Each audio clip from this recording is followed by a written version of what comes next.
আউযু বিল্লাহি মিনাশ শাইতানির রাজিম। বিসমিল্লাহির রহমানির রহিম।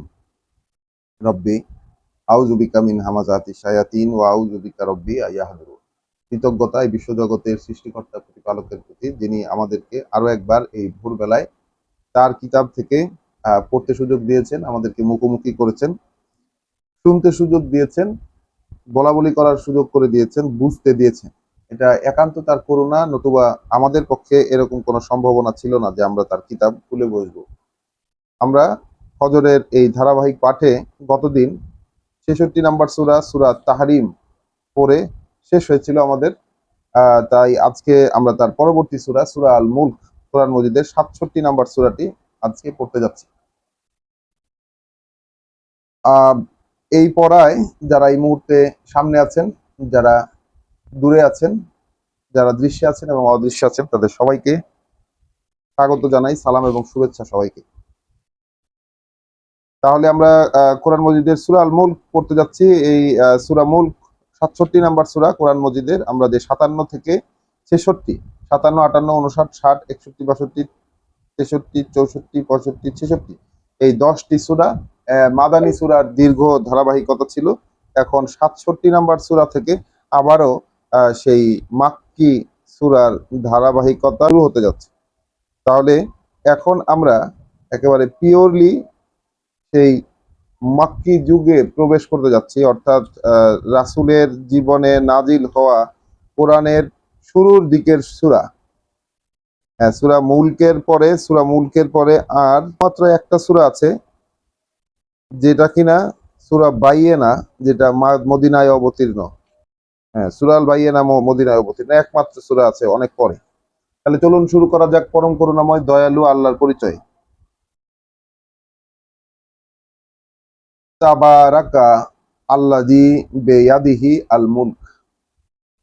তাবারাকা, করুণা প্রাচুর্যে পরিপূর্ণ, প্রাচুর্যপূর্ণ তিনি, প্রাচুর্যপূর্ণ তিনি, যিনি, তাবারাকা প্রাচুর্যে পরিপূর্ণ তিনি, আল্লাযী যিনি, বেয়াদিহি আল মুলক যার হাতের মধ্যে এই রাজত্ব, যার যার আয়ত্তের মধ্যে, বেয়াদিহি মানে যার হাতে, যার মুঠিতে, যার কর্তৃত্বে, যার ক্ষমতায়, যার সামর্থ্যের মধ্যে আল মুলক, এই পুরো যেই ক্ষমতা, রাজত্ব, মেইনটেনেন্স,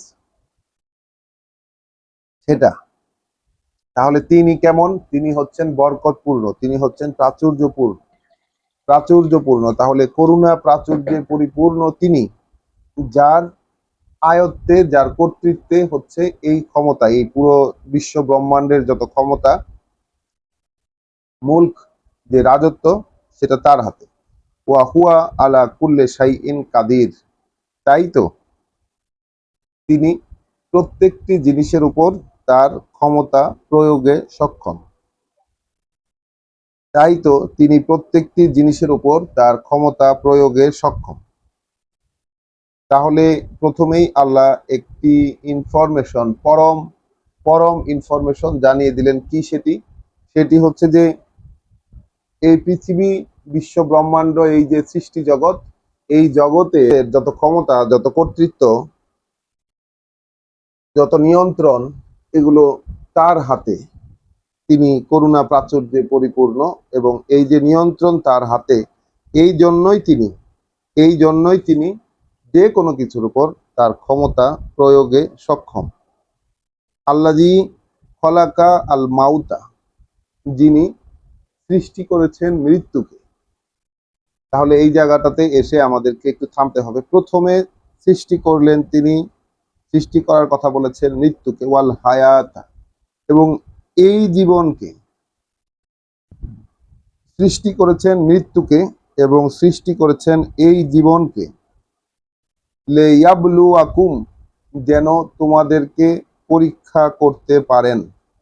তাহলে একটু থেমে আমরা এখানে একটু ভাববো এটাই, যে শুধুমাত্র আমাদেরকে পরীক্ষা করবেন, এই কারণে মৃত্যু এবং জীবন সৃষ্টি করেছেন। লিয়াবলুয়াকুম আইয়ুকুম আহসানু আমালা, পরীক্ষা করতে তোমাদেরকে, যে তোমাদের মধ্যে কাজে কর্মে তোমাদের মধ্যে মানে সবচেয়ে উত্তম কে, সবচেয়ে ভালো কে কাজে কর্মে সেটা পরীক্ষা করতে। ওয়া হুয়া আল আজিজুল গাফুর, আর তিনি শক্তিমান, ক্ষমাকারী, পরম ক্ষমাশীল। তিনি শক্তিমান, পরম ক্ষমাশীল। তাহলে যিনি, আমরা তো প্রথমে পড়লাম যে তিনি আহ, সবকিছুর উপর, প্রত্যেকটা জিনিসের উপর তার ক্ষমতা প্রয়োগ করতে পারেন। কেন ক্ষমতা প্রয়োগ করতে পারেন? কারণ এই মূল, এই যে রাজত্ব, এই যে সমস্ত বিশ্ব ব্রহ্মাণ্ডের যে ক্ষমতা, এই ক্ষমতাটা তার মুঠের ভিতরে, এটা তার আয়ত্তের মধ্যে। এবং তিনি প্রাচুর্যে পরিপূর্ণ, তিনি প্রত্যেকটা জিনিসের উপর তার ক্ষমতা প্রয়োগে সক্ষম। সেই তিনি আসলে সৃষ্টি করেছেন মৃত্যু এবং জীবন। এখন কথা আসে যে মৃত্যু আগে কেন? তিনি সৃষ্টি করেছেন বলে মৃত্যুকে কেন আগে লিখলেন? মৃত্যু আগে সৃষ্টি করেছেন, জীবন তার পরবর্তীতে সৃষ্টি করেছেন। তার মানে আমরা যে কোরআনে যে এক্সিস্টেন্সের যেই তথ্য আমরা পড়েছি, যে আমরা এই পৃথিবীতে আসার আগেও ছিলাম, আমরা এই পৃথিবীতে আসার আগে সৃষ্টি হয়েছে এবং সেখানে আমরা ছিলাম। সেই থাকা থেকে মৃত্যুর মাধ্যমে আমাদেরকে এই পৃথিবীতে জন্মানোর প্রক্রিয়ার মধ্য দিয়ে আসতে হয়েছে এবং ভিন্ন এক সৃষ্টি রূপে আমরা এই পৃথিবীতে জন্ম লাভ করেছি। আবার এখান থেকে মৃত্যুর মাধ্যমে আবার ট্রান্সফার হয়ে যাব এই পূর্ববর্তী যেখানে আমরা ছিলাম সেইখানে। এইটাই হচ্ছে সেই ফর্মুলা। তাহলে যিনি সৃষ্টি করেছেন মৃত্যুকে এবং জীবনকে, হায়াত সৃষ্টি করেছেন। তো হায়াত জিনিসটার মানে কি? হায়াত জিনিসটার মানে হচ্ছে যে লিমিটেড পরিমাণ আয়ু, যে আয়ুটা মেয়াদ আছে, মেয়াদ উত্তীর্ণ হবার বিষয় আছে।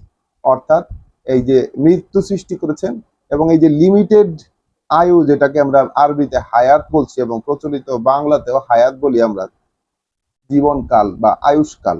তাহলে এই রকম আয়ুষ্কাল সৃষ্টি করতে হয়েছে তাকে। আয়ুষ্কাল এর আগে ছিল না, কারণ মানুষ মূলত সৃষ্ট হয়েছে অনন্তকালের একজন জীব হিসাবে। মানুষ অনন্তকালের একটা সত্তা, অনন্তকালের জীব হিসাবে তাকে সৃষ্টি করা হয়েছে। তাকে পরীক্ষা করার প্রয়োজন পড়ছে বলে, পরীক্ষা করার প্রয়োজন পড়েছে বলে, সেই রকম প্ল্যানিং ছিল বলে আল্লাহ, যে তিনি এই মৃত্যু সৃষ্টি করতে হয়েছে ওই তার যে অনন্ত শরীরের অনন্ত যে অবস্থা থেকে মানুষের, সেই অবস্থা থেকে এই পরীক্ষার জগতে আগমন করার জন্য ওইখান থেকে মৃত্যু হয়েছে এবং তারপরে এইখানে নির্দিষ্ট মেয়াদের জীবন সৃষ্টি করে তার মধ্যে মানুষকে জীবন দিয়েছেন। এবং এই পুরো ঘটনাগুলো তিনি ঘটিয়েছেন যেন পরীক্ষা করে দেখতে পারেন তোমাদেরকে, যে তোমাদের মধ্যে সর্বশ্রেষ্ঠ কে হতে পারে কাজে কর্মে। এবং এই ক্ষেত্রে, এই যে পরীক্ষা করে দেখার ক্ষেত্রে তিনি শক্তিমান, অর্থাৎ সব ধরনের পরীক্ষা করতে পারেন, এবং গাফুর, আল গাফুর অর্থাৎ পরম ক্ষমাশীল। আল্লাযী খলাকা সাবা সামাওয়াতিন তিবাকা, যিনি সৃষ্টি করেছেন, যিনি সৃষ্টি করেছেন ওই সাতটি আকাশমণ্ডল, ওই সাতটি আকাশ, তিবাকা স্তরে স্তরে। তিনি সৃষ্টি করেছেন সাতটি আকাশ স্তরে স্তরে। মা তারা, তাহলে স্তরে স্তরে সাতটি আকাশ সৃষ্টি করেছেন। এই বিষয়টা আমাদের রেগুলার চোখ বা রেগুলার দৃষ্টি দিয়ে এইটা আমরা দেখতে পাই না। এই স্তরগুলো আমাদের কেউ বলে দিল যে আকাশে আকাশে সাতটি ডিফারেন্ট স্তর রয়েছে, লেয়ার রয়েছে, এই রকম আমাদেরকে বললেও আমরা কিন্তু খালি চোখে বা আমাদের অনুভবের কোনো নিক্তিতে এই বিষয়টা ধরা পড়ে না যে আকাশে এরকম সাতটা স্তর রয়েছে বা সাতটা আকাশ রয়েছে বিন্যস্ত। আমরা কেবল আমাদের চোখের সামনে নিকট আকাশ দেখতে পাই, যেখানে মেঘ হয়, তারাদের দৃশ্য দেখা যায়। যদিও তারারা যে দৃশ্য আমরা দেখি, তারাদের অরিজিনাল পজিশন বা অরিজিনাল আকাশের রূপ সেইটা নয়। এটা একটা আকর্ষণীয় রূপ যেটা আল্লাহ তৈরি করে রেখে রাখেন রাত্রেবেলা, এবং সেইটাই আমরা দেখতে পাই। এটাও কিন্তু আমরা পড়েছি। তাহলে যিনি সৃষ্টি করেছেন সাবা সামাওয়াতিন, সাতটি আকাশ, তিবাকাত স্তরে স্তরে, মা তারা ফি খলকির রহমানে মিন তাফাউত, তাহলে দেখতে পাও না তোমরা, মা তারা দেখতে পাও না তোমরা রহমানের সৃষ্টিতে। তাহলে মানে এখানে আল্লাহ তার পরিচয় দিচ্ছেন যে রহমান, পরম করুণাময়। তাহলে রহমান হিসাবে কি কয়েকটি অর্থ করুণাময়, আবার কোন অনুবাদকের বিশেষ গবেষণাপূর্ণ যে অনুবাদগুলো সেখানে আমরা কোথাও কোথাও সর্বশক্তিমান হিসাবেও অনুবাদ করতে দেখি রহমান শব্দটিকে। এইটা নতুন, এই অনুবাদটা নতুন, যে রহমান শব্দের অর্থ সর্বশক্তিমান। কোরআনের কোথাও কোথাও কোথাও কোথাও তিনি প্রমাণ করে দেখিয়েছেন তার এই অনুবাদের বিষয়ে, যে কোথাও কোথাও বা অনেক ক্ষেত্রেই আহ এই রহমান শব্দটিকে উপস্থাপন করা, সেটার যে দোতনা, যে অবস্থানিক প্রয়োগ, সেই প্রয়োগটা হচ্ছে সর্বশক্তিমান। তিনি বলতে চেয়েছেন করুণাময় নয়। তাহলে আমরা দুটি অর্থ, একটি তো জানতাম রহমান শব্দের অর্থ যে করুণাময়, আরেকটি অর্থ হচ্ছে সর্বশক্তিমান। আপনারা বিবেচনা করে দেখবেন। তাহলে মা তারা ফি খলকির রহমানে মিন তাফাউত, পাবে না দেখতে সৃষ্টিতে রহমানের। তাহলে রহমানের সৃষ্টিতে দেখতে পাবে না মিন তাফাউত, কোনো খুঁত, কোনো অসঙ্গতি, কোনো অসঙ্গতি, কোনো খাপ ছাড়া ভাব, কোনো খুঁত তোমরা দেখতে পাবে না। তুম্মার জেল বাসারা, আবার দৃষ্টি ফেরাও, আবারও দৃষ্টি ফেরাও। তাহলে পুনরায় দেখতে বলছেন আল্লাহ। তাহলে আল্লাহ প্রথমে বললেন যে রহমানের সৃষ্টিতে কোনো খুঁত তোমরা খুঁজে পাবে না,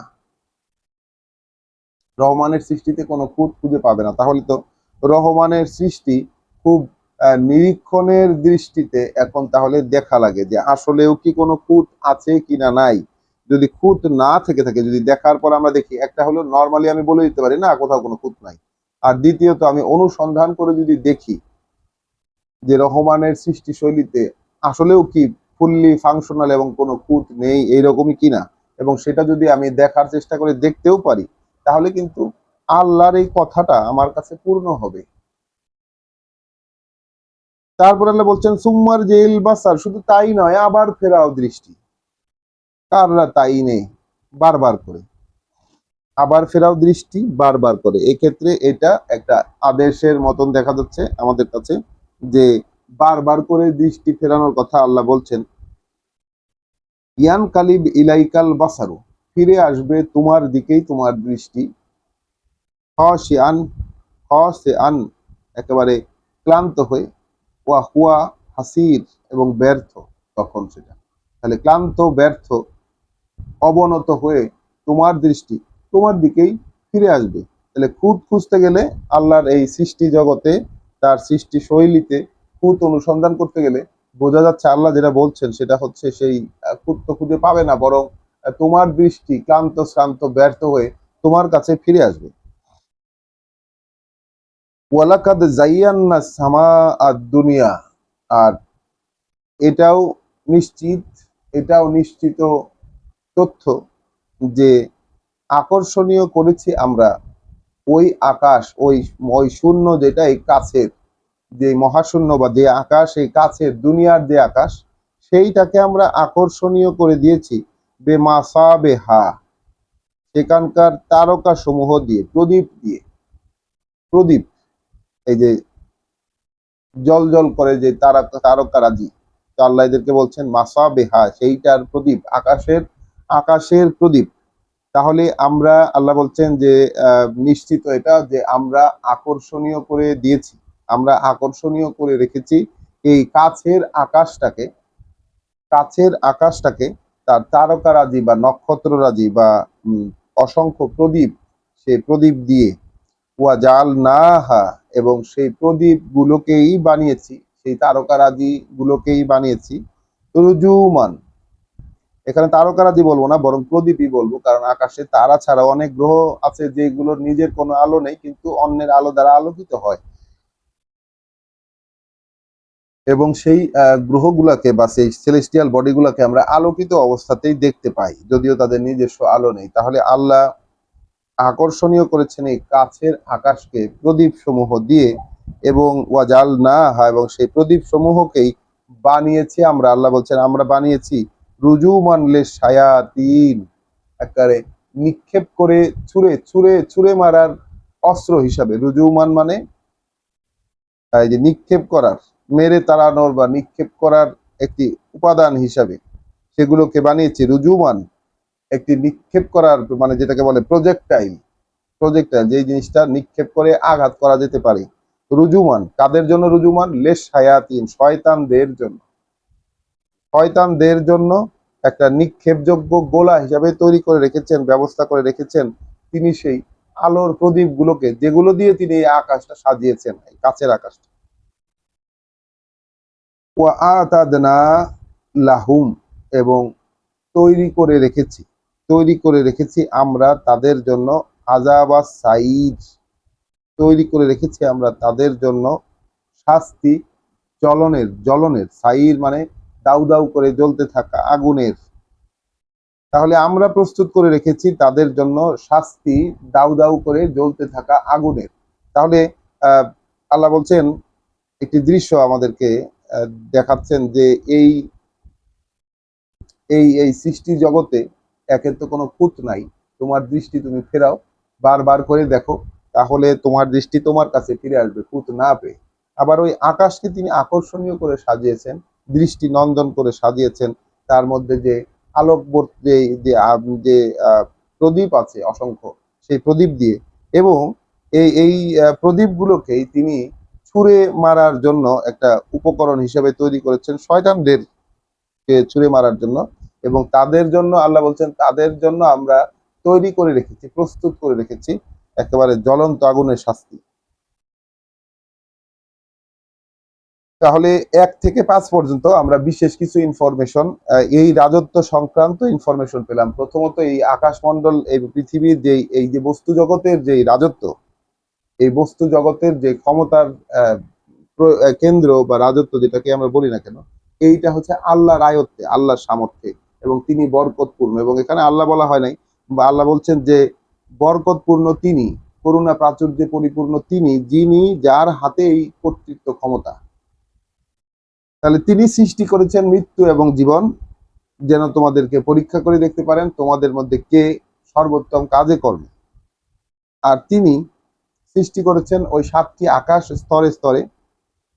মানে যদি দেখো রহমানের এই সৃষ্টিকে, সেখানে কোনো অসঙ্গতি, কোনো খুঁত খুঁজে পাও কি? দেখো তো, ফিরে আসবে কিন্তু তোমার দৃষ্টি ক্লান্ত শ্রান্ত হয়ে। বারবার দেখো, বারবার দেখো,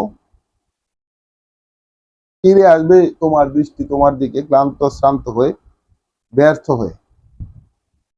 আর আকর্ষণীয় করে সাজিয়েছি, আকর্ষণীয়, আল্লাহ বলছেন যে আকর্ষণীয় করে সাজিয়েছি এই পৃথিবীর আকাশকে, মানে কাছের যে আকাশ সেইটাকে, এবং সেই আলোক, সেই প্রদীপ যেগুলো দিয়ে আকাশ সাজিয়েছেন আল্লাহ, সেই প্রদীপগুলোকে একটা ছুঁড়ে মারার উপকরণ হিসাবে, একটি প্রজেক্টাইল হিসাবে বানিয়েছেন তিনি শয়তানদের জন্য।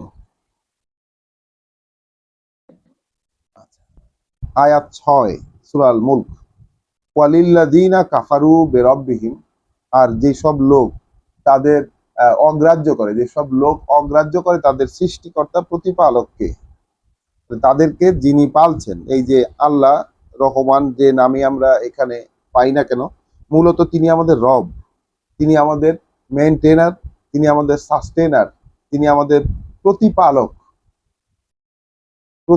যিনি আমাদেরকে প্রতি মুহূর্তে অদৃশ্য ক্ষমতা দিয়ে, তার অদৃশ্য শক্তি দিয়ে সবকিছুকে ঘিরে আছেন তিনি, পেলে পুষে ঠিকঠাক মতো রেখেছেন তিনি প্রত্যেকটা জিনিসকে।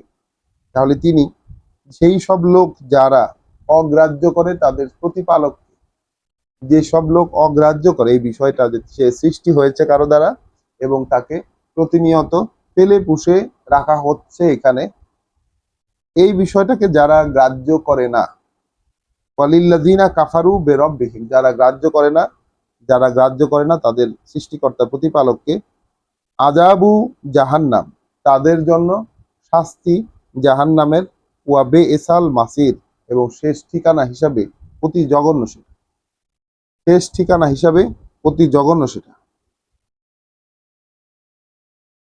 ইজা উলকু ফিহা, যখন ছুঁড়ে ফেলা হবে তার মধ্যে, অর্থাৎ সেই জাহান্নামের মধ্যে যখন ছুঁড়ে ফেলা হবে, সামেউ লাহা শাহিকান, তখন শুনতে পাবে সেই জাহান্নামের ক্ষিপ্ত ধ্বনি। ওয়াহিয়া তাফুর, তখন সেটা এক ভয়ঙ্কর ভয়ঙ্কর শব্দ করতে থাকবে। তাহলে যখন নিক্ষেপ করতে থাকবে করা হবে, যখন নিক্ষেপ করা হবে সেইখানে, অর্থাৎ সেই জাহান্নামের মধ্যে যাকে নিক্ষেপ করা হলো শুনতে পাবে, শুনতে পাবে এটার ভয়ঙ্কর উৎক্ষিপ্ত হবার ধ্বনি। তাকাদু তামাইয়াজু মিনাল গাইজে, তাহলে সেটা কি করতে থাকবে, হতে চাইবে উথাল পাথাল, অর্থাৎ উথাল পাথাল হয়ে যেতে চাইবে, উথাল পাথাল হয়ে যেতে চাইবে ক্রোধে। সেই আগুনটা, জাহান্নামের আগুন যেন রাগে, ক্রোধে, আক্রোশে, তীব্রতায় উথাল পাথাল করতে থাকবে। কুল্লামা উলকিয়া ফিহা, যখনই যাকে নিক্ষেপ করা হবে সেইখানে, কুল্লামা উলকিয়া ফিহা ফাউজন, যখন কোনো দল, একটি ফৌজ, একটি দলকে যখন নিক্ষেপ করা হবে সেখানে, সা আলাহুম খাজানাতুহা, সা আলাহুম খাজানাতুহা, সেখানকার যে প্রহরী, খাজানা, সেখানকার যে প্রহরী, যে পাহারাদার, সে জিজ্ঞাসা করবে তাদের, অর্থাৎ কোনো একটা গোষ্ঠীকে, কোনো একটা দলকে যখনই জাহান্নামের মধ্যে নিয়ে ফেলা হবে, ধাক্কা দিয়ে বা উপর করে বা মানে ছুঁড়ে ফেলা হবে যখন জাহান্নামে, তখন সেই লোকদেরকে জিজ্ঞাসা করবে সেখানকার প্রহরীরা, আলাম ইয়াতিকুম নাজির, আসে নাই কি তোমাদের কাছে একজন সাবধানকারী।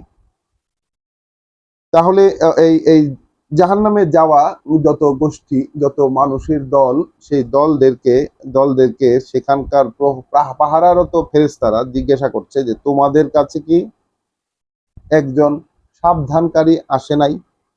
তাহলে আহ, আমরা কিয়ামতের যেই ইনফরমেশন গুলো কোরআন থেকে পাই, সেইখানে দেখা যায় যে ফেরেশতারা জিজ্ঞাসাবাদ করছে। আর আমরা আমাদের ধর্মের জিজ্ঞাসাবাদ তো কবর থেকেই হয়ে যায়, ফয়েরেজ, এবং সেখানে শাস্তি হয়, সেখানে ভালো কিছু পায় মানুষ। ফয়েরেজ কোরআনে এই ধরনের কোনো উদ্ধৃতি বা কোনো উল্লেখ নাই যে মানুষের কবরতে প্রচন্ড শাস্তি হবে, যেই রকম শাস্তির বিধান আমরা জানি। এবং এগুলো সবই রাসূলের নামে চালিয়ে দেওয়া হয়। কোরআনে কবরের আযাবের কোনো সিস্টেম তো নাই, আমরা দেখি নাই। ওই ফেরাউনকে মৃত্যুর পরে আগুন দেখানো, আগুনের সামনে নিয়ে উপস্থাপন করা, সকাল সন্ধ্যা দেখানো, এই বিষয়গুলো আছে। কিন্তু তাতে আসলে কবরের আযাবকে প্রমাণ করার চেষ্টা করেন আমাদের আলেম ওলামারা। এটা আসলে সরাসরি প্রমাণ করা সম্ভব না। প্রমাণ করতে হলে কোরআনের বাইরের কোনো কিছু সাহায্য লাগবে, নতুবা সম্ভব না। আচ্ছা, এনিওয়ে, যখনই সেই জাহান্নামের মধ্যে কাউকে নিক্ষেপ করা হচ্ছে, তখন সেই জাহান্নাম ক্রোধে ক্ষিপ্ত হবার ভয়ঙ্কর ধ্বনি, এবং সেটা যে ক্রোধে রাগের চোটে ফেটে পড়তে চাচ্ছে সেইটা তখন দেখা যাবে। আল্লাহ আমাদেরকে অগ্রিম দেখতে বলছেন এই দৃশ্যগুলো। সেইখানে সেই জাহান্নামের মধ্যে যখনই কোনো একটা দল, কোনো একটা বাহিনী যখনই সেখানে ছুঁড়ে ফেলা হবে, তখন তাদেরকে সেখানকার যে প্রহরী, সেই প্রহরী জিজ্ঞাসা করবে যে তোমাদের কাছে কি কোনো সাবধানকারী আসে নাই। কলু বালা, বলবে তারা এসেছিল তো।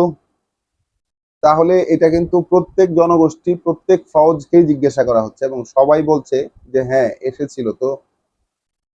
তাহলে কি বলতে পারি আমরা যে আসলে পৃথিবীর কোনো সময়ই, কোনো যুগ বা কোনো গোষ্ঠী সাবধানকারী ব্যতীত আসলে থাকে না। সেখানে অলওয়েজ আল্লাহর নিযুক্ত কোনো না কোনো উপায়ে সাবধানকারী হিসাবে থাকে কেউ না কেউ। তারা বলছে যে হ্যাঁ এসেছিল তো। অথবা আরেকটা জিনিস বুঝে নেওয়া যেতে পারে এখান থেকে, মূলত লোকেরা, যেই লোকেরা সাবধান কর্তার আওতার মধ্যে ছিলেন, তাদেরই এই জাহান্নামের এই অবস্থান হয়েছে। তাহলে কলু বালা, এসেছিল তো, ওয়াকদ যা আনা নাজিরুন, নিশ্চিত ভাবেই এসে গেছিল আমাদের কাছে একজন সতর্ককারী, নিশ্চিত ভাবেই এসে গিয়েছিল আমাদের কাছে একজন সতর্ককারী।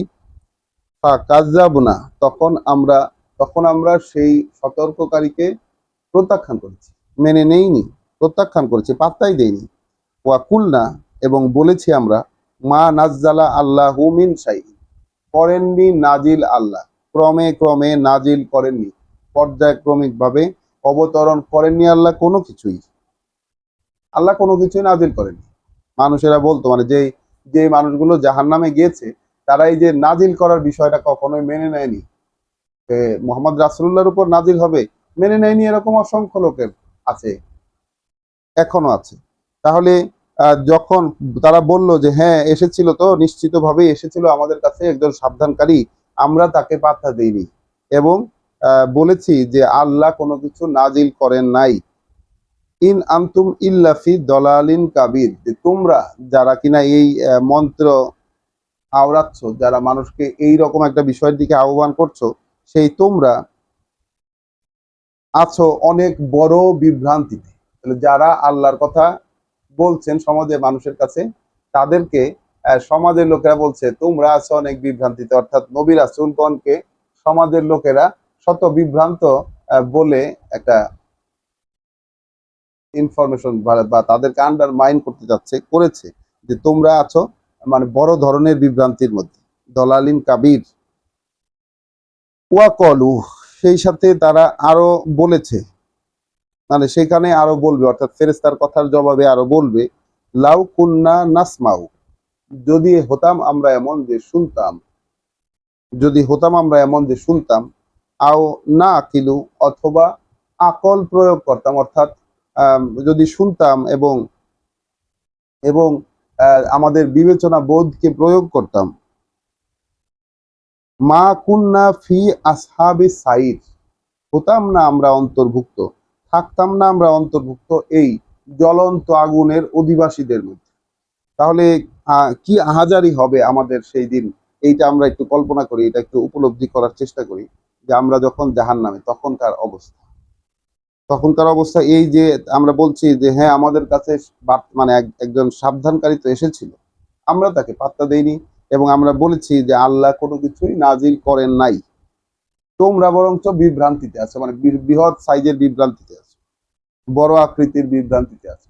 এবং বলেছি, এবং সেখানে আক্ষেপ হবে এই বিষয়টা নিয়ে, সেখানে এই বিষয়টা আহাজারি হবে যে আহারে যদি আমরা শুনতাম, যদি আমরা শুনতাম এবং বিবেচনা বোধটাকে ব্যবহার করতাম, তাহলে কৃতজ্ঞতা আল্লাহর প্রতি, যিনি আমাদেরকে এরকম ভাবে শুনতে দিয়েছেন অন্তত। তাহলে আমাদেরকে শুনতে দিয়েছেন, এটা একই সাথে আমাদের জন্য যেমন একটি বড় সুসংবাদ, তেমনি একটি সতর্ক বার্তাও। কারণ আমাদেরকে শুনতে দিয়েছেন মানে হচ্ছে আমরা কিন্তু আল্লাহর শাস্তির সাবজেক্টে পরিণত হয়ে গেছি। হ্যাঁ, আমাদের জন্য সৌভাগ্য, এক পরম পাওয়া যে আল্লাহ আমাদেরকে এইভাবে পড়া শোনা, এই যে একটি প্রোগ্রাম, যেটা বাইয়েনাত, এই প্রোগ্রামটার মধ্যে আল্লাহ আমাদেরকে রেখেছেন, এটা আমাদের পরম পাওনা, পরম পাওয়া আল্লাহর কাছে, এই বিষয়ে কোনো সন্দেহ নাই। কিন্তু সেই সাথে আবার শুনে আমাদেরকে বিবেচনা বোধকে কাজে লাগিয়ে সেই অনুযায়ী নিজেকে অ্যালাইন করার যে বিষয়টা আছে, যে এক লাইনে নিয়ে আসার যে বিষয়টা আছে, এটা যদি আমরা করতে ব্যর্থ হই, যদি সেই চেষ্টা না করি, তাহলে ওই যে জ্বলন্ত আগুনের অধিবাসী হতে হবে, এইটা অবশ্যম্ভাবী। আচ্ছা, তারা বলছে যে আমরা যদি শুনতাম এবং বিবেচনা বোধ প্রয়োগ করতাম, তাহলে আগুনের অধিবাসীদের মধ্যে অন্তর্ভুক্ত হতাম না। ফা তারা ফা তারা ফু বেদান বিহীন, দুঃখিত, ফা তারা ফু বেদান বিহীন, তখন তারা চিনতে পারবে, শনাক্ত করতে পারবে তাদের কি কি সীমা লঙ্ঘন। তাহলে পৃথিবীর জীবনে কি কি সীমা লঙ্ঘন করে উপস্থিত হয়েছি সেই পরকালে, এই জীবন শেষ হওয়ার মাধ্যমে, সেইটা তখন পুরোপুরি চিনতে পারবে, জানতে পারবে। যেমন আল্লাহ সূরা হাদীদে বলেছেন যে, দুঃখিত, সূরা হাদীদ না, অন্য সূরায় বলেছেন যে আজকের দিনে মানে তোমার চোখের যে আবরণ ছিল, সেই আবরণটা সরিয়ে দেওয়া হয়েছে। কাশাফনা আনকা গীতা আকা, তোমার যে যে আবরণ ছিল তোমার দৃষ্টিতে, সেটা সরিয়ে ফেলা হয়েছে। বাসারুকাল ইয়াউমাল হাদিদ, তাই তোমার দৃষ্টি আজকে অত্যন্ত তীক্ষ্ণ। তাহলে যে তীক্ষ্ণ দৃষ্টি, অর্থাৎ সমস্ত আড়াল যখন সরিয়ে ফেলা হবে, তাহলে আল্লাহ বলছেন যে চিনতে পারবে তারা, শনাক্ত করতে পারবে তারা তাদের সীমা লঙ্ঘন গুলোকে। ফাসুহকান লে আসহাবিস সাইর, তখন ধিক্কার করতে থাকবে, অর্থাৎ যখন সেই সীমা লঙ্ঘন গুলো সবার কাছে দৃশ্যমান হয়ে যাবে, তখন ধিক্কার পড়তে থাকবে এই আগুনের যে অধিবাসী, যারা আগুনের অধিবাসী, তাদের জন্য ধিক্কার পড়তে থাকবে। 12, আয়াত 12 সূরা আল মুলক। ইন্নাল্লাযীনা ইয়াখশাউনা রাব্বাহুম বিল গায়ব, নিশ্চয়ই তারা যারা ভয় পায়, যারা বিনীত হয়ে থাকে তাদের প্রভুর প্রতি না দেখেই, যারা বিনয় প্রকাশ করে, যারা বিনয় প্রকাশ করে, যারা ভয় পায় তাদের সৃষ্টিকর্তা প্রতিপালককে বিল গায়েব না দেখেই, লাহুম মাগফিরাতুন, তাদের জন্য রয়েছে ক্ষমা। তাহলে ক্ষমা পাওয়া তাদের জন্য, এখানে আমরা দেখছি ক্ষমা পাওয়াটা হচ্ছে যারা তাদের সৃষ্টিকর্তা প্রতিপালককে না দেখে ভয় পেতে পারে, না দেখে তার প্রতি নিজের অবনতিটা প্রকাশ করতে পারে, নিজের যে নত হওয়া, নিজের যে হাম্বল হওয়া, এই ব্যাপারগুলোকে সে যেন যে প্রকাশ করতে পারে তাদের জন্য ক্ষমা আছে। এই ব্যাপারগুলোকে যে প্রকাশ করতে পারে তাদের জন্য ক্ষমা আছে। ও আজরুন কাবির, এবং এক পুরস্কার বিরাট, মানে এক বড় বড় পুরস্কার আছে। ও আসিরু কওলাকুম, তাহলে তোমরা তোমাদের কথা চুপে চুপে বলো বা গোপনে বলো। আও ইজহারু বিহি, অথবা সেইটাকে প্রকাশই করে দাও, অথবা প্রকাশ করে দাও সেইটা। তাহলে কথা চুপি চুপি বলো অথবা সেইটাকে প্রকাশ করে দাও। ইন্নাহু আলিম, তিনি তো জানেন। তাহলে কথা জোরে বলো অথবা গোপনে বলো অথবা প্রকাশ করে জোরে বলো, তাহলে তিনি তো জানেন বিজাতিস সুদূর, কি আছে তোমাদের বুকের মধ্যে গোপন করা যা কিছু আছে তাও তিনি জানেন। আলা ইয়ালামু মান খলাকা, এই জায়গাটাতে আমরা একটু দাঁড়িয়ে একটু ভেবে দেখি। আল্লাহ বলছেন নন কি জানবেন তিনি যিনি সৃষ্টি করেছেন, নন কি জানবেন তিনি যিনি সৃষ্টি করেছেন। তাহলে যিনি আমাদেরকে সৃষ্টি করেছেন তিনি কি জানবেন না? কি জানবেন না? যে প্রকাশিত থাকুক আর অপ্রকাশিত থাকুক, কোনো কথা বলা হোক কিংবা সেটা মনের ভিতরে রাখা হোক, আল্লাহ বলছেন যে তিনি বিজাতি সুদূর, অন্তরের মধ্যে যা আছে তাও তিনি জানেন। বুকের মধ্যে বুকের মধ্যে যে অন্তর, সে অন্তরের মধ্যে যা কিছু আছে তাও তিনি জানেন। তাহলে যিনি সৃষ্টি করেছেন তিনি কি জানবেন না? ওয়া হুয়া আল লাতিফুল খাবির, এবং জানেন যে তিনি যে এইভাবে সমস্ত কিছু জেনে যান, তিনি হচ্ছেন লতিফ অর্থাৎ সূক্ষ্মদর্শী। তাহলে মানে যখন প্রয়োজন হয় তিনি সূক্ষ্মভাবে একটা জিনিসকে দেখেন, বিচার করেন, এবং আল খাবির, তিনি পর্যবেক্ষক, অল টাইম পর্যবেক্ষণে রেখেছেন এই সৃষ্টি জগতের প্রত্যেকটা জিনিসকে। হুয়া আল্লাযী, তিনিই তো সেই, জাআলা লাকুমুল আরদা জালুলান, তাহলে বানিয়েছেন এই ভূপৃষ্ঠকে অধীন। তাহলে একটু এই জালুলান শব্দটাকে একটু দেখে নেই।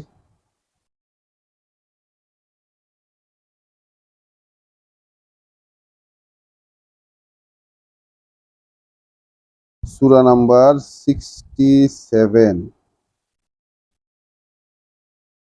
আয়াত 15।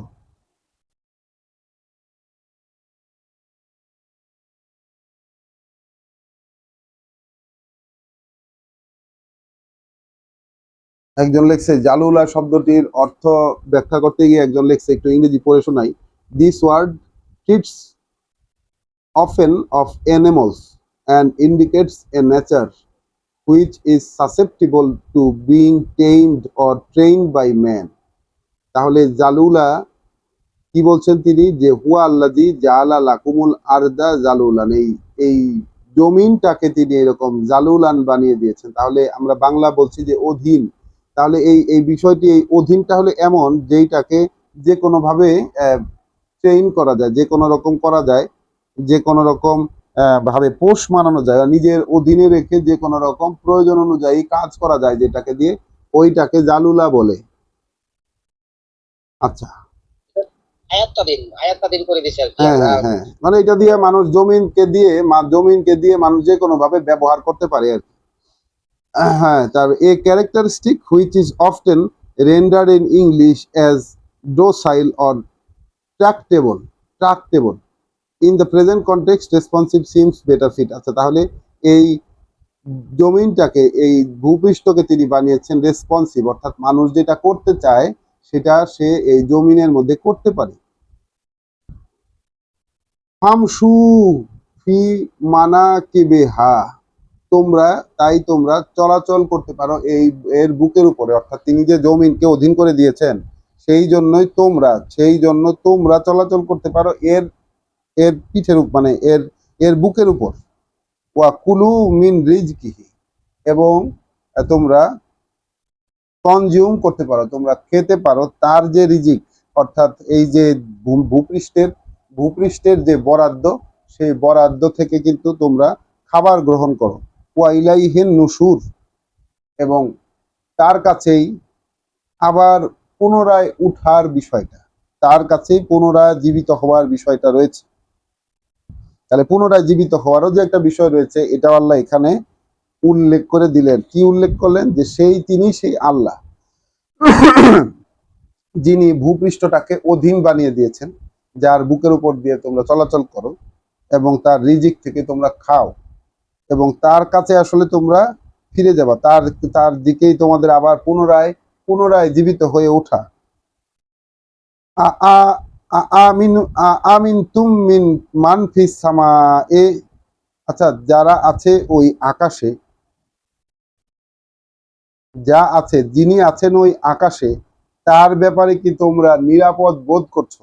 আমিন তোমরা কি নিরাপদ বোধ করছো মান তার ব্যাপারে, মিনাস সামা যিনি আছেন আকাশে, আই ইয়াখসিফা বিকুমুল আরদা, এই ব্যাপারে কি তোমরা নিরাপদ বোধ করো যে তিনি তোমাদেরকে মাটির মধ্যে ধসিয়ে দেবেন না, তিনি তোমাদেরকে মাটির মধ্যে ধসিয়ে দেবেন না, এইরকম কোনো হ্যাঁ ধসিয়ে মাটির মধ্যে, তিনি তোমাদেরকে মাটির মধ্যে ধসিয়ে দেবেন না, এই রকম নিরাপদ কি তোমরা বোধ করো? ফাইজা হিয়া তামুর, যখন সেটা টলটলায়মান হয়ে যাবে, অর্থাৎ মাটির মধ্যে এমন একটা সিচুয়েশন ক্রিয়েট করে দিতে পারেন তিনি, যে মাটিটা টলটলায়মান হয়ে যাবে এবং মানুষ সেই মাটির মধ্যে তার সবকিছু সহ গেড়ে যাবে, যে বিষয়টি তিনি কারণের ক্ষেত্রে করেছিলেন। এখন এই বিষয়টি আমরা একটু আমাদের বাস্তব জ্ঞান যা আল্লাহ দিয়েছেন তা দিয়ে যদি আমরা একটু বিবেচনা করে দেখি, আমাদের যেই শিক্ষাটাই তিনি আমাদেরকে শিখিয়েছেন, যা দেখিয়েছেন, তা দিয়েও যদি আমরা একটু বিবেচনা করি এখানে থেমে, যে ভূমিকম্প হলে কি হয়? ভূমিকম্প হলে একটা বিষয় হয় যেটার নাম হচ্ছে লিকুইফ্যাকশন, অর্থাৎ মাটির মধ্যে যে পানির কণাগুলো থাকে, অটোমেটিক্যালি ভূমিকম্পের কম্পনে সেই কণাগুলো পানির সাথে মাটির কণাগুলো মিক্সচার হয়ে একটা সেমি লিকুইড অবস্থার তৈরি হয়, যেইটা আসলে শক্ত থাকে না। অর্থাৎ নর্মালি শক্ত মাটির উপরে কিন্তু যে কোনো স্ট্রাকচার বানানো যায়, সেটাকে রিইনফোর্স করার জন্য পাইলিং করা হয়, আরো বেশি শক্তিশালী করার জন্য। কিন্তু যখন ভূমিকম্পটা হয়, তখন ওই মাটিটা কিন্তু লিকুইড, একটা সেমি লিকুইড ফর্মে চলে যায় পানির সাথে মিক্সচার হয়ে, এই কম্পনের কারণে, আর কিছু না।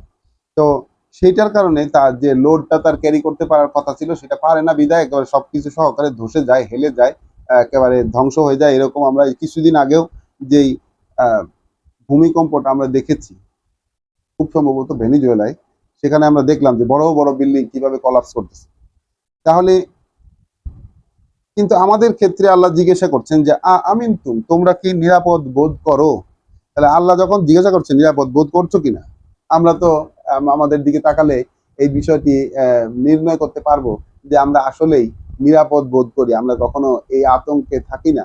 যে কোনো মুহূর্তে আমাকে যে কোনো একটা ভাবে এই পৃথিবীর মধ্যে একটা শাস্তি বা যে কোনো রকম একরকম করতে পারেন আল্লাহ। আল্লাহ বলছেন যে তারা কি এই বিষয়ে, যিনি রয়েছেন আকাশে, মানফিস সামা, ওই মহাশূন্যে আকাশে যিনি অবস্থান করছেন, তার বিষয়ে কি নিরাপদ বোধ করছেন মানুষ, যে তিনি তোমাদেরকে ধসিয়ে দেবেন না ওই জমিনে, যখন সেটা টলটলায়মান অবস্থা, নড়বড়ে অবস্থায় থাকবে। আমিন নাকি তোমরা এই বিষয়ে নিরাপদ বোধ করছো? মানফিস সামা, যিনি আছেন ওই আকাশে, তার ব্যাপারে আই ইউরসিলা আলাইকুম হাসিব, যে তিনি পাঠিয়ে দেবেন তোমাদের উপর এক মানে হাসিবা। আয়াত 17। তাহলে তোমরা কি সিকিউর ফিল করছো, নিরাপদ ফিল করছো যিনি আছেন ওই আকাশে তার ব্যাপারে, যে তিনি পাঠিয়ে দেবেন তোমাদের বিপরীতে, তোমাদের বিরুদ্ধে প্রস্তরপূর্ণ মানে পাথরপূর্ণ ঝড়, যে ঝড়টা কিনা আমরা দেখি পাথরে ঝড় কাদের উপরে প্রয়োগ হয়েছিল, সেই লুতের গোষ্ঠীর প্রতি। তাহলে তোমরা কি এ বিষয়ে নিরাপদ বোধ করছো যিনি আছেন ওই মহাশূন্যে, তার ব্যাপারে যে তিনি পাঠিয়ে দেবেন না তোমাদের উপর এই পাথরপূর্ণ একটা ঝড়। তালামুন, তাহলে অতঃপর খুব শীঘ্রই তোমরা জেনে নিতে পারবে কাইফা নাজির, সাবধান করার বিষয়টা কেমন। তাহলে সাবধান করে দেওয়া হইলো, মানুষ পাত্তা দিল না। তাহলে একটা সময় শাস্তিও আসবে, তখন যদি আসে শাস্তি তখন মানুষ বুঝে যাবে,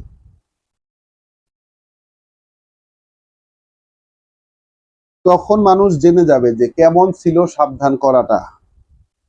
ওয়ালাকাদ কাযযাবা আল্লাযীনা মিন ক্বাবলিহিম, তাহলে এদের পূর্বে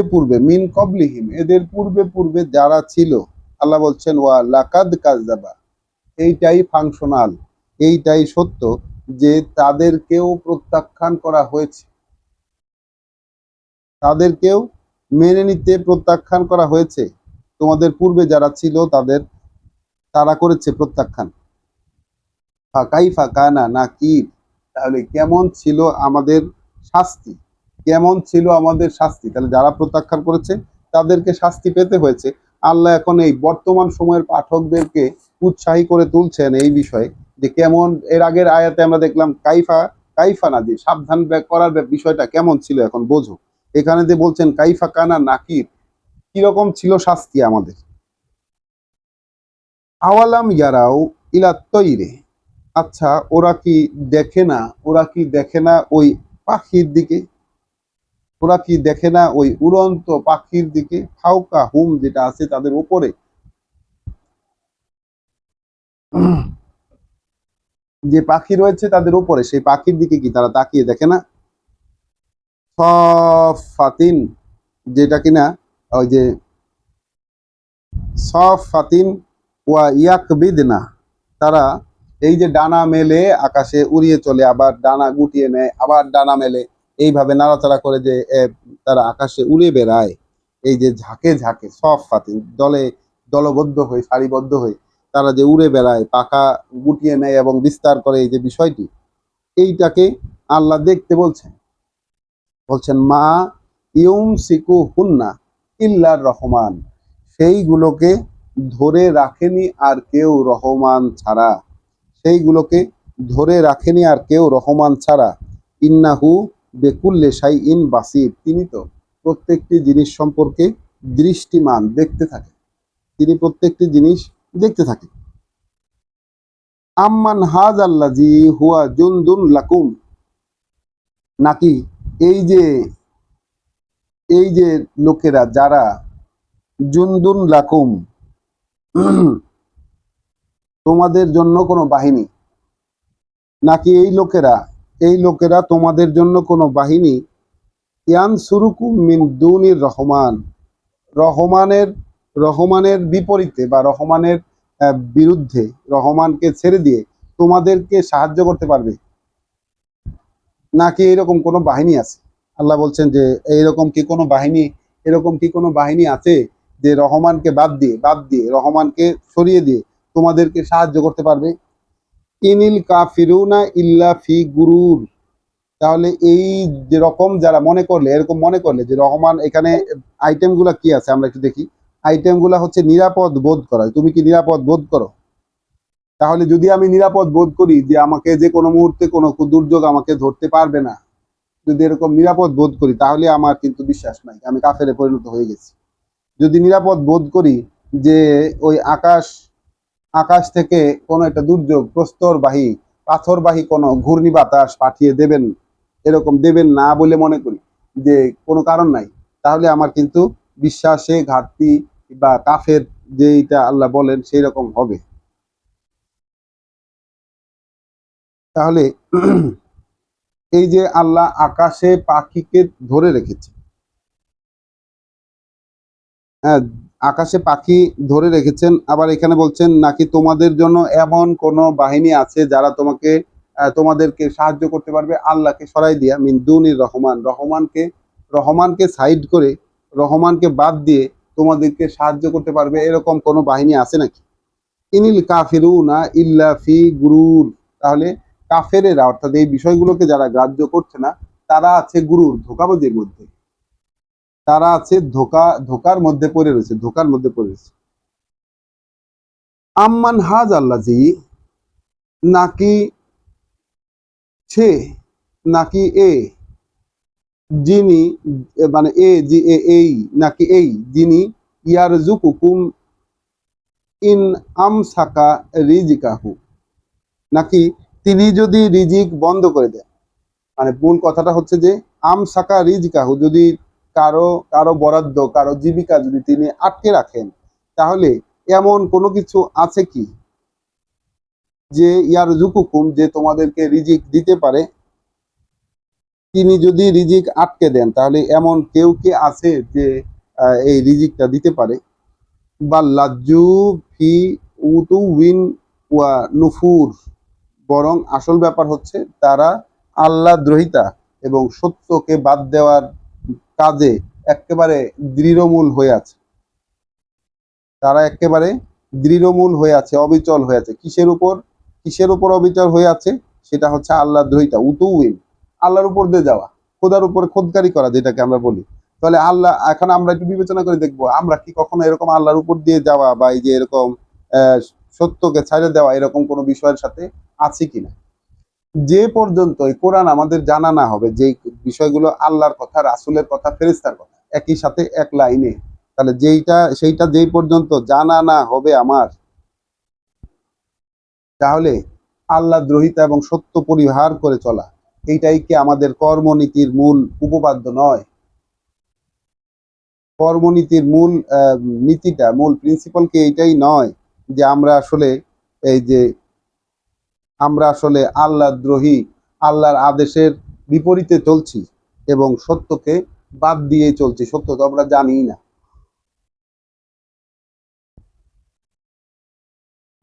আফামাই ইয়ামশি মুকিব্বান আলা ওয়াজহিহি, তাহলে সে যে মুকিব্বান আলা ওয়াজহিহি, যে চলছে উল্টো হয়ে তার মুখের উপর ভর করে। তাহলে আমরা একটু কল্পনা করে দেখি দৃশ্যটা, যেটা হচ্ছে মুখটা নিচের দিকে এবং মুখের উপর ভর করে চলতেছে সামনে, মুখের উপর ভর করে যে চলছে, আহদা, সে কি সঠিক, মানে অধিকতর গাইডেড, অধিকতর সুপথ প্রাপ্ত?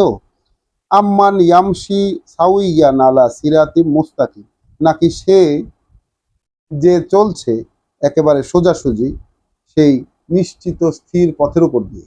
তাহলে নিশ্চিত স্থির একটা পথ, সেই পথের উপর দিয়ে চলছে, সে পথপ্রাপ্ত, নাকি যে তার মুখের উপর ভর করে চলাফেরা করতেছে সে সঠিক পথপ্রাপ্ত?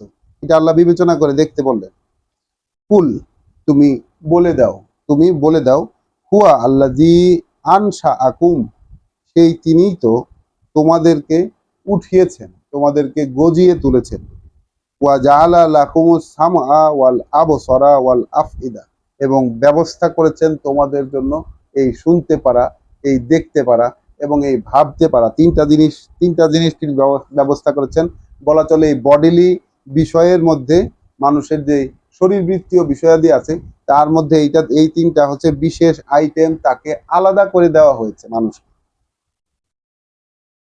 এই যে মানুষ শুনতে পারে, দেখতে পারে এবং সেই শোনা এবং দেখা বিষয়গুলো নিয়ে সে ভাবতে পারে, এই তিনটা ক্ষমতা আল্লাহ দিয়েছেন, যে তিনিই সেই যিনি গজিয়ে তুলেছেন তোমাদেরকে এবং ব্যবস্থা করেছেন তোমাদের জন্য শুনতে পারা, দেখতে পারা এবং চিন্তা ভাবনা করতে পারা। কালিলান মা তাশকুরুন, তাহলে খুব সামান্যই তোমরা যে কৃতজ্ঞতা পোষণ করো, খুব সামান্যই কিন্তু তোমরা কৃতজ্ঞতা পোষণ করো। কুল, বলে দাও। তাহলে এখানে কৃতজ্ঞতার প্রশ্ন, আমরা যে আয়াতটি পড়লাম সেখানে একটু থেমে এই বিষয়টা একটু চিন্তা ভাবনা করি, যে আমাকে দেওয়া হয়েছে শুনতে পারা, আমাকে দেওয়া হয়েছে দেখতে পারা এবং আমাকে দেওয়া হয়েছে ভাবতে পারা, তিনটা ক্ষমতা। এবং এই তিনটা ক্ষমতার জন্য আমি ব্যক্তিগতভাবে আল্লাহর কাছে কখনো কৃতজ্ঞতা পোষণ করেছি কিনা, বা এই তিনটা দিয়ে তিনি যেই ব্যবহার করতে বলেছেন, এই দেখা, শোনা এবং ভাবা, এই তিনটা দিয়ে তো তিনটাকে তো তিনি গাইড করতে চান, তিনি তো এই তিনটাকে নির্দিষ্ট ওয়েতে নির্দিষ্ট ধরনে ব্যবহার করতে আদেশ দেন, যে ওইটা দেখো, ওইটা শোনো, এই আমার কথা শোনো, ওই যে ওইটা দেখো, এইটা দেখো, প্রকৃতি দেখো, আকাশ দেখো, বাতাস দেখো, ফরমেশন দেখো, প্রাণী দেখো, সৃষ্টি শৈলী দেখো, এগুলোকে দেখতে বলেন এবং মনে মনে এইগুলোকে নিয়ে ভাবতে বলেন, আমাদের সৃষ্টি শৈলী নিয়ে ভাবতে বলেন, পৃথিবী কিভাবে সৃষ্টি হলো এগুলো নিয়ে যে এই যে আহ, শোনার আদেশ দেন, দেখার আদেশ দেন, ভাবার আদেশ দেন। এগুলো তো আল্লাহর গাইডেন্স, যে এই তিনটা ইনস্ট্রুমেন্ট দিয়ে, তিনটা যন্ত্র দিয়ে তুমি আসলে কি করবা, এরকম তো আদেশ আল্লাহ দিয়েছেন। তাহলে সে আদেশ পালন করে আমরা কি কখনো কৃতজ্ঞতার বহিঃপ্রকাশ ঘটিয়েছি সচেতন ভাবে, যে আল্লাহ এটা দেখতে বলেছেন তাহলে এটা দেখি, আল্লাহ এটা শুনতে বলেছেন তাহলে এটা শুনি, আল্লাহ এইভাবে ভাবতে বলেছেন তাহলে এইভাবে ভাবি। ওই যে সৃষ্টির দিকে দৃষ্টি ফেরাতে বলেছেন, আমরা তো শুরুতেই পড়ে আসলাম, হ্যাঁ, সৃষ্টির দিকে দৃষ্টি ফেরাতে বলেছেন যেন সেখানে কোনো খুঁত আছে কিনা সেটা দেখার জন্য। তা আমরা কি কখনো এইভাবে মনোযোগ দিয়ে সৃষ্টিকে দেখেছি এবং সেখানে কোনো খুঁত আসলেও আছে কিনা এই বিষয়টা কি ভেবেছি একটু? যদি ভাবতাম তাহলে কিন্তু কৃতজ্ঞতার বহিঃপ্রকাশ হতো। কারণ কোরআন পড়তে পড়তে আমরা দেখেছি কৃতজ্ঞতার বহিঃপ্রকাশ কিন্তু শুধু মুখে আলহামদুলিল্লাহ সুবহানাল্লাহ বলার মাধ্যমে হয় না। কৃতজ্ঞতার বহিঃপ্রকাশ হয় কিভাবে? কৃতজ্ঞতার বহিঃপ্রকাশ হয় হচ্ছে তার গাইডেন্স অনুযায়ী যদি কোনো কর্ম করা যায় খুশি মনে, যেটা কিনা ফেরেশতারা করে, যেটা কিনা প্রত্যেকটা সৃষ্টি করে, মানুষ কি সেই অবস্থানে নিজেকে আনতে পারে কিনা, আমি কি পেরেছি? প্রশ্ন থেকে যাবে প্রত্যেকের কাছে, প্রত্যেকের ব্যক্তিগতভাবে নিজেই নিজেকে প্রশ্ন করে দেখুন যে আমার যে চোখ আছে, আমার যে কান আছে, আমার যে চিন্তা ভাবনা করার ক্ষমতা আছে, এই যে তিনটা যন্ত্র, তিনটা ইনস্ট্রুমেন্ট আল্লাহ দিয়েছেন, এইগুলা দিয়ে কি আল্লাহ যে গাইডেন্স দিয়েছেন সেই গাইডেন্স অনুযায়ী এই তিনটাকে আমি ব্যবহার করেছি কিনা, এই তিনটাকে আমি সেই গাইডেন্স অনুযায়ী ব্যবহার করেছি কিনা, তবেই কিন্তু কৃতজ্ঞতার বহিঃপ্রকাশ হবে। অথবা আমরা তো নর্মালি এই বিষয়টা বলি যে আহা আমি শুনতে পাই, আমি দেখতে পাই, আমি ভাবতে পারি, আলহামদুলিল্লাহ আল্লাহ আমি কৃতজ্ঞ। এটা এক প্রকারের মৌখিক বহিঃপ্রকাশ হলো, কিন্তু সত্যিকার কৃতজ্ঞতা হলো তার গাইডেন্স অনুযায়ী অ্যাক্ট করে দেখানো, তার গাইডেন্স অনুযায়ী ঠিক সেই কাজটা, যে গাইডেন্স তিনি দেন সেই গাইডেন্স অনুযায়ী কাজ করা, এটাই হচ্ছে কৃতজ্ঞতার বহিঃপ্রকাশ, যে বহিঃপ্রকাশটা আল্লাহ চান আমাদের কাছ থেকে। কুল, তুমি বলে দাও, হুয়া আল্লাজি যারা আকুম ফিল আরদে, তিনি তো সেই যিনি ছড়িয়ে দিয়েছেন। এই যে আমরা সন্ধ্যার সময় আমাদের যে শব্দটা পেয়েছিলাম, এখানে এসে আবার পেলাম, যিনি ছড়িয়ে দিয়েছেন তোমাদেরকে এই জমিনে, স্প্রেড করে দিয়েছেন, তিনি তো সেই যিনি ছড়িয়ে দিয়েছেন তোমাদেরকে এই জমিনে, ওয়া ইলাইহে তুহশারুন, এবং তার কাছে গিয়েই তোমরা আবার সবাই একত্রিত হবা। ওয়া ইয়াকুলুনা, এবং মানে বিপরীতে বিপরীতে ওরা বলে, মানে রাসূলকে দিয়ে আল্লাহ যখন এই কথাটা বলাইলেন যে তিনি তোমাদেরকে এই পৃথিবীতে ছড়িয়ে দিয়েছেন আর তার কাছে গিয়ে আবার সবাই একত্রিত হবা, গ্যাদার্ড হবা, তাহলে যারা ওয়া ইয়াকুলুন, বিপরীতে ওরা বলে মাতা হাযাল ওয়াদু, কবে হবে এই প্রতিশ্রুতির বাস্তবায়ন? যে কথা তুমি বলছো, মোহাম্মদ রাসূলুল্লাহকে দিয়ে আল্লাহ যে কথা বলাচ্ছেন, এবং মানুষ দেখছে যে মোহাম্মদ যে কথাগুলো বলছেন, রাসূলুল্লাহ রাসূলুল্লাহ যে কথাগুলো বলছেন, তাহলে কবে হবে এই প্রতিশ্রুতির বাস্তবায়ন, কবে হবে? ইন কুনতুম সাদিকিন, যদি তোমার দাবি, তোমার বলা কথাগুলো আসলেই সত্য হয়ে থাকে তাহলে বলো কবে হবে বাস্তবায়ন। কুল, তুমি বলে দেবে, এই প্রশ্নের উত্তর দিচ্ছেন আল্লাহ নিজেই রাসূলকে দিয়ে, কুল তুমি বলো, ইন্নামাল ইলমু ইনদাল্লাহ, এই সংক্রান্ত যা জ্ঞান, যে কবে হবে, কিভাবে হবে, কখন হবে, এই সংক্রান্ত যত জ্ঞান সেটা আছে আল্লাহর কাছে। ওয়া ইন্নামা আনা নাযীরুম মুবিন, আর আমি একজন সতর্ককারী মাত্র, যে দৃশ্যমান, একজন একজন দৃশ্যমান স্পষ্ট ভাষায় সতর্ক করে দেওয়ার লোক আমি, আর কিছুই নই। তাহলে কিয়ামত কখন হবে, এই প্রতিশ্রুতির বাস্তবায়ন কখন হবে, তুমি যে কথাগুলো বলছো এগুলা কবে সত্য হয়ে দেখা দিবে, বলো যদি তোমার দাবি সত্য হয়ে থাকে। এই দাবির প্রেক্ষিতে, মানুষের এই বলা কথার প্রেক্ষিতে আল্লাহ রাসূলকে দিয়ে বলিয়ে দিলেন যে এই সংক্রান্ত যত জ্ঞান সেইটা আছে আল্লাহর কাছে, এই সংক্রান্ত যত জ্ঞান সেটা আছে আল্লাহর কাছে। ওয়া ইন্নামা আনা নাযীরুন মুবিন, আর এই সংক্রান্ত যে বিষয়গুলো আমি বলছি, আমি কিছুই নই আর একজন দৃশ্যমান সাবধানকারী ছাড়া। ফালাম্মা রাআউহু যুলফাতান, যখন তোমরা দেখতে পাবে তাকে কাছে, অর্থাৎ এই যে প্রতিশ্রুতির বাস্তবায়ন, মানুষ জিজ্ঞাসা করছে যে প্রতিশ্রুতির বাস্তবায়ন কবে হবে। আল্লাহ বলছেন যে যখন, এরপর যখন তোমরা দেখতে পাবে সেইটাকে, অর্থাৎ প্রতিশ্রুতির বাস্তব রূপ যখন তোমরা দেখতে পাবে সেইটাকে, জুলফাতান, কাছেই উপস্থিত, নিকটে উপস্থিত, সিআত উজুহুল্লাযিনা কাফারু, তখন বিকৃত হয়ে যাবে চেহারা তাদের যারা এ বিষয়টাকে গ্রাহ্য করে নাই। এখন কাফের যারা, তাহলে আমরা তো নিজেদেরকে কখনো কাফের মনে করি না, অথচ আল্লাহ বলে দিচ্ছেন যারা আল্লাহর নাজিল করা বিষয়াদি দিয়ে ফয়সালা করে না তারাই কাফের। যারা নাজিল করা বিষয় দিয়ে ফয়সালা করে না, ওই অনুযায়ী নিজেকে অ্যালাইন করে নেয় না, তারাই কাফের। তাহলে এখন আল্লাহ বলছেন যে ওয়াদার যে বাস্তব রূপ, যে ওয়াদা, যে সতর্কবার্তা মোহাম্মদ রাসূলুল্লাহকে দিয়ে আল্লাহ দিয়েছে, মানুষ বারংবার জানতে চেয়েছে যে তুমি যেগুলো বলছো, যে সতর্কতা জানাচ্ছ আমাদের, এগুলার বাস্তবায়ন কবে হবে, এগুলার সত্য রূপ আমরা কবে দেখতে পারবো, তুমি যদি জানো তাহলে জানাও। তো বলেছেন কি যে এই সংক্রান্ত জ্ঞান আল্লাহর কাছে, কিন্তু তারপরে বলেছেন কি আসল কথাটা, যে যখন ওরা দেখতে পাবে সেটাকে নিকটে, তখন বিকৃত হয়ে যাবে, কাচুমাচু হয়ে যাবে মুখগুলো তাদের যারা গ্রাহ্য করেনি।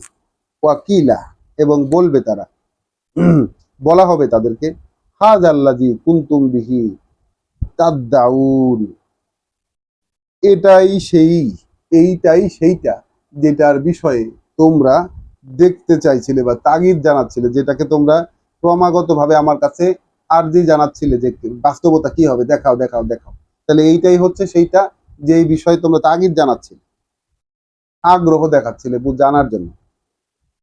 তাহলে সেইখানে গিয়া কিন্তু কাফারু, অর্থাৎ যারা গ্রাহ্য করেনি, এরকম একটা ব্যাপার ঘটতে পারে এরকম কখনো ভাবেওনি, কখনো চিন্তাও করেনি, নিজের চোখ দিয়ে যেভাবে আল্লাহ দেখতে বলেছেন সেভাবে কখনো দেখেওনি, যা শোনার ছিল সেটাকে শুনেওনি, তাহলে এইরকম যারা, সেই দিন তাদের মুখমণ্ডল কুঞ্চিত হয়ে যাবে, বিকৃত হয়ে যাবে।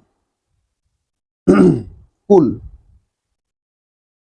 তুমি বলে দাও, আর আইতুম, তোমরা একটু ভেবে দেখেছো কি, ইন আহলাকনি আল্লাহ ওয়ামান মাইয়া, যদি ধ্বংস করে দেন আমাকে আল্লাহ এবং তাদেরকে যারা আছে আমার সাথে, তাহলে আমাকেও ধ্বংস করে দিলেন, আমার সাথে যারা আছে তাদেরকেও ধ্বংস করে দিলেন, অর্থাৎ মোহাম্মদ রাসূলুল্লাহকেও ধ্বংস করে দিলেন এবং তার সাথে যারা আছে তাদেরকেও যদি ধ্বংস করে দেন,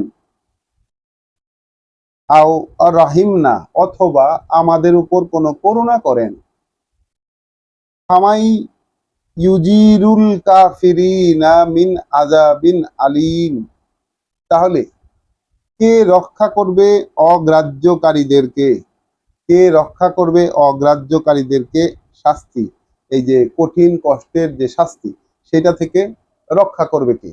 তাহলে আল্লাহ বলছেন মোহাম্মদ রাসূলুল্লাহকে এই কথা বলতে, এবং রাসূলুল্লাহ বলেছেন যে তোমরা একটু ভেবে দেখো, তোমরা কি একটু ভেবে দেখতে পারো না, তোমরা কি একটু ভেবে দেখো না, দেখতে পারবে না যে এই বিষয়টা, যে যদি এখন আমাকে আল্লাহ ধ্বংস করে দেন, যদি এখন আমাকে আল্লাহ ধ্বংস করে দেন এবং আমার সাথে যারা লোক আছে তাদেরকেও যদি ধ্বংস করে দেন, অথবা আমাদের প্রতি যদি করুণা করেন, তাহলে এটা তো আমাদের ক্ষেত্রে, কারণ আমরা তার কথা মেনে চলেছি, আমরা তার কথাকে গুরুত্ব দিই, আল্লাহর কথাকে গুরুত্ব দিই, আল্লাহর কথাকে আমরা গ্রাহ্য করি, ওই অনুযায়ী আমরা চলার প্রতিজ্ঞা করেছি। এই হলো গিয়া রাসূল এবং তার সঙ্গীদের অবস্থান, এবং বিপরীতে অবস্থান হচ্ছে কাফের, অর্থাৎ যারা এই এই কথাগুলোকে, এই বিষয়গুলোকে মোটে গ্রাহ্য করেনি। তাহলে আল্লাহ বলছেন ফামা ইউজিরু, তাহলে কে বাঁচাবে আল কাফিরিন, এই যে ভণ্ড বিশ্বাসী যারা, বিশ্বাস আসলে নাই, ফলস ক্লেমার্স অফ গাইডেন্স, আল কাফির, তাহলে যারা ওই আহ, বিশ্বাস নাই কিন্তু বিশ্বাসের দাবি করে, এরকম সংখ্যা তো পৃথিবীতে অনেক। তাহলে এই অগ্রাহ্য যারা করেছে তাদেরকে কে বাঁচাবে এই কঠিন কষ্টের শাস্তি থেকে। কুল হুয়া আর রহমান, তুমি বলে দাও তিনি সেই সর্বশক্তিমান, পরম করুণাময়। আমান্না বিহি, আমি ঈমান এনেছি, আমি বিশ্বাস এনেছি তার প্রতি। কার প্রতি বিশ্বাস এনেছি? রহমানের প্রতি। তিনি রহমান, আমি বিশ্বাস এনেছি তার প্রতি।